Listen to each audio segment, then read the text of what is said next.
Chers frères et sœurs, nous remercions Dieu encore pour cette bonne journée qu'il nous a donnée. Aujourd'hui, nous sommes dimanche le 3 juillet 2022. Le sujet à notre disposition est une colère mortelle. Prions ensemble. Seigneur, nous te remercions encore pour ce beau jour que tu nous as donné.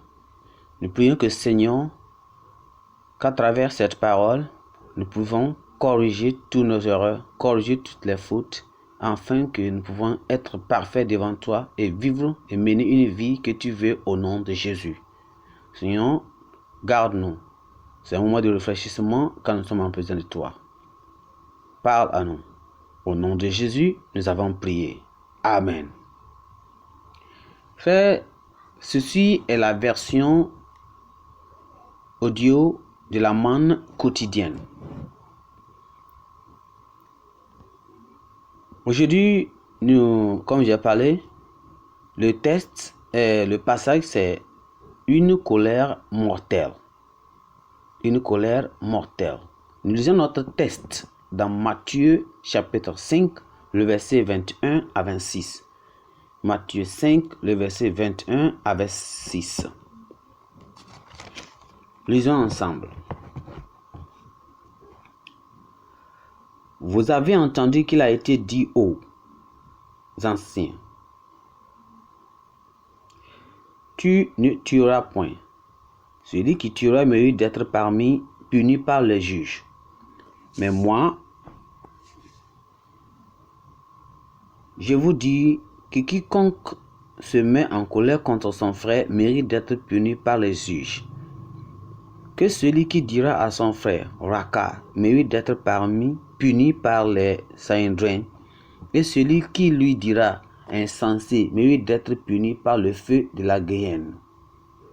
Si donc tu présentes ton offrande à l'autel et que là tu te souviennes que ton frère a quelque chose contre toi, laisse là ton offrande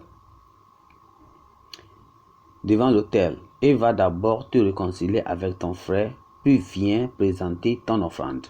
Accorde-toi promptement avec ton adversaire pendant que tu es en chemin avec lui, de peur qu'il ne te livre au juge, que le juge ne te livre au l'officier de justice et que tu ne sois mis en prison.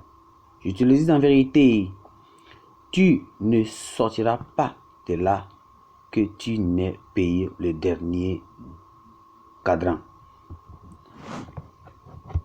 Notre verset à mémoriser est le verset clé, c'est Matthieu 5, le verset 22. Mais moi, je vous dis que quiconque se met en colère contre son frère mérite d'être puni par les juges. Que celui qui dira à son frère Raka mérite d'être puni par le Sanhédrin, et celui qui lui dira insensé mérite d'être puni par le feu de la Guéhenne. Suivons le message. Un jeune couple eut une dispute pour une soirée. Tout commença avec la colère de la femme, qui s'inquiéta du fait que son mari rentrait tard et travaillait trop dur. La dispute ne fut pas réglée avant que le couple aille se coucher. Selon la femme, quand le mari rentra cette nuit-là, il avait l'air affreux. Elle ne l'avait jamais vu si épuisé. Elle ne supporta pas de le voir dans cet état. Elle s'énerva et demanda à son mari de se coucher sur le canapé. Elle se réveilla le lendemain pour trouver son mari mort là où il était couché. Le passage de ce jour est très instructif au sujet du commandement de Dieu et sa position face à la colère. Jésus révéla que la colère est la cause de certains meurtres et crimes odieux dans nos relations interpersonnelles. Plusieurs personnes ont été enterrées de façon prématurée à cause de la colère incontrôlée. Des mariages et des familles se sont écroulés. Des carrières et d'autres opportunités affectant positivement la vie ont été ratées juste parce que l'on n'a pas pu maîtriser ce monstre inférieur ou intérieur. La colère, elle a causé bien plus de mal et de dommages que du bien. Christ est venu dans ce monde pour sauver l'homme et l'aider à mener une bonne vie. Il nous a donné le conseil de régler nos différences, nos différends et nous réconcilier avant de l'adorer ou lui présenter nos offrandes. La colère peut arrêter ou détruire notre adoration et nos relations chrétiennes. Dieu apprécie plus un cœur pur et clair, plein d'amour et de considération pour les autres, que des semblants de sacrifices attachés de colère et d'animosité. Nous pouvons guérir définitivement